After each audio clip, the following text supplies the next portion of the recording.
Well, obviously, the real estate sector was one of the few areas that was really humming in 2020. The resilience that it showed in the face of the pandemic. Yes, it took a big pause along with the rest of the economy in March and April, but then it just came roaring out of the gates. A lot of explanations for that. We had seen a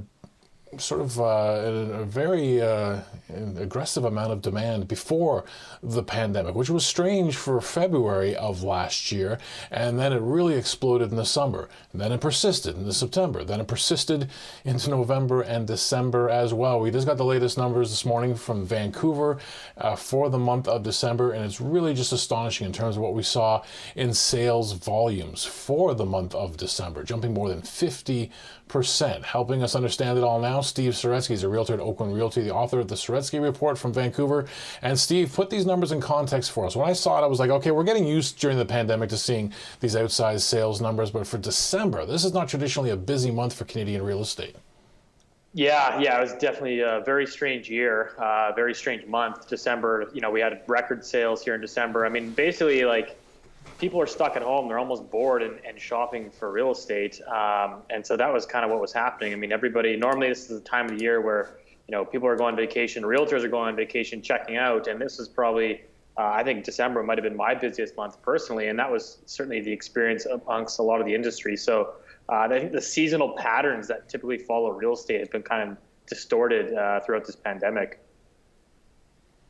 Yeah, let's dig into some of the drivers here. And I did want to ask you, being, involved in the front lines of the industry, just because a thing is happening and the numbers are clear. I mean, we're definitely seeing the surge in demand for real estate, but just because it's happening doesn't mean it's rational. In the transactions you've had, has it struck you that, okay, well, this movement for these people moving from this property to that or getting into a property, it makes sense to me? I think that, it's really tough to kind of figure out, obviously, with the economic numbers, the shutdowns, it's sharp downturn that we've had. And I think what's happening right now is it's really being driven by emotions. Everybody's basically, the people that are transacting today a lot of them are families. Everybody seems to want more space. And so everybody's kind of sitting there reevaluating their life and saying, well, we need more space. So everybody's trying to upsize. And that's where you've seen the majority of the strength is actually concentrated in the single-family detached market. In fact, the condo market's actually, you look at prices, I mean, not officially, but they will come in later. They're flat to down. When you and I started speaking a couple of years ago, I believe your focus was more on condos back then. It's been interesting. We've seen it in Toronto too. The fall in rents obviously started affecting the investor in the condo, right? You pick it up, you want to be cash flow positive every month. What's the situation like in Vancouver right now in that downtown core? Yeah, so it's the same sort of thing like throughout the pandemic. Like the hardest hit market in Vancouver was the downtown Vancouver market. 50% roughly of that market is investors. And when the investors stepped aside onto the sidelines, there was really not a whole lot of buyers left. The rents were obviously down. I mean, they're down double digits still. And so the investors have been quite tepid about getting back into the market. Now, what's interesting is over the last month or so, we've slowly started to see some of the investors get back in. So the market has gotten significantly better downtown, but it's still probably the weak spot overall. Now, I was hearing stories from people who are involved in the Toronto real estate market about offers being accepted right up until Christmas Eve, saying that's something they hadn't seen before in their career. I mean, tell me some of the stories about the December you saw in Vancouver and how it had, I assume, a bit of a different flavor than past Decembers.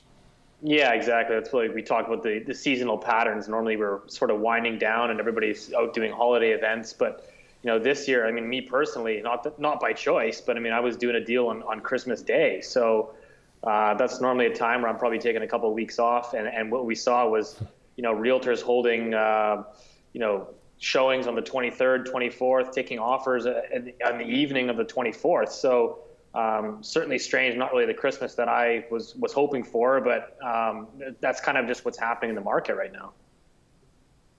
Really crazy. I mean, the skeptics take a look at this and it makes them nervous, right? But Canadian real estate has made certain people nervous for a very long time. You take a look at the year to come and what you're seeing in the market right now. Do you have concerns about certain pockets that might be getting overheated, might be due for a bit of a comeuppance? Yeah, I mean, my personal opinion is like, I look back at it when CMHC came out with their forecast of, 9 to 18% price declines. I felt at the time that was probably pretty rational. Obviously, it's actually gone the complete opposite. National home prices are up 18%. So, looking here in Vancouver, there's definitely some froth forming. I mean, it's most evident in the single family market. I mean, the official MLS benchmark price is showing a 10% increase year over year in December, but I would argue that's a lagging indicator. It's probably closer to 15%. And so I have some concerns when, you have policymakers like the Bank of Canada that says, hey, listen, we're going to keep interest rates at zero until, at least 2023. And, Canadians can be assured that mortgage rates will stay incredibly cheap. To me, that is a little bit concerning because I think there is some froth building in the housing market. Yeah, I mean, it seems like Tiff Macklem at every chance he makes that assurance, right? Whether you're making a big purchase, a home, you're investing in a business, don't worry, money will be cheap for a very long time. It's sort of like they hit the green light pretty early in this pandemic. When we take a look at the risks surrounding that as well, I mean, the Bank of Canada can do its part, and some people think, well, will the bond market continue to play along forever? I mean, the bond vigilante isn't necessarily present at the moment, but do you have any concerns that at some point the bond market says, hey, we want to see a little bit higher rates on 5-year money, and then of course that starts to hit mortgages?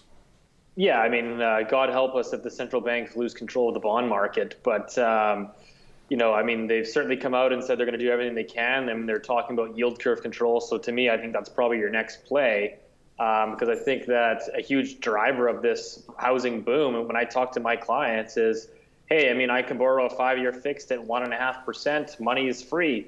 And so that's kind of the mentality out there. They're looking at, the Bank of Canada's massive QE program. You're looking at the massive fiscal deficits that the government's running. And people are looking at and saying, well, what's the value of this, currency or money? So why don't I just keep plowing more money into real estate?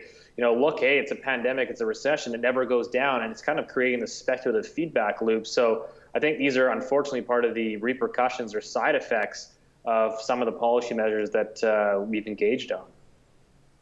In the past, we've seen governments step in, right, when they got a little bit concerned about markets running hot, prices getting away with themselves. Everyone I asked so far who's involved in the industry, whether it's on the real estate side like you, whether it's in the mortgage business, they don't see the government stepping in this time because basically this is the part of the economy in a very challenged time that continues to work for them. Yeah, I mean, I think they're going back to the same well, which is, hey, let's try to stimulate the economy by, boosting the real estate market. And so far, so good. But I think it's going to reach a point here where, maybe Vancouver doesn't have as much froth as some of the other cities across Canada. But if you look at, what's happening on a national basis, I mean, clearly things are accelerating at a rapid pace. And this is happening at a time when, we're still in a recession, I would argue, and Q1's not looking so great. So I have some concerns as we start to exit this, and if you continue to keep the stimulus measures in place, which it kind of looks that way, that things can kind of get out of control. And I really think policymakers are going to be forced back to the table. Maybe it doesn't come from the Bank of Canada, but I think at the federal level, I mean, I know they're talking about a national foreign buyers tax. I'm not sure that's going to cut it. Steve, it's always great to catch up with you. Look forward to many more chats this year. Yeah, thanks a lot, Greg. Take care. Steve Saretsky, realtor at Oakland Realty and the author of the Saretsky Report.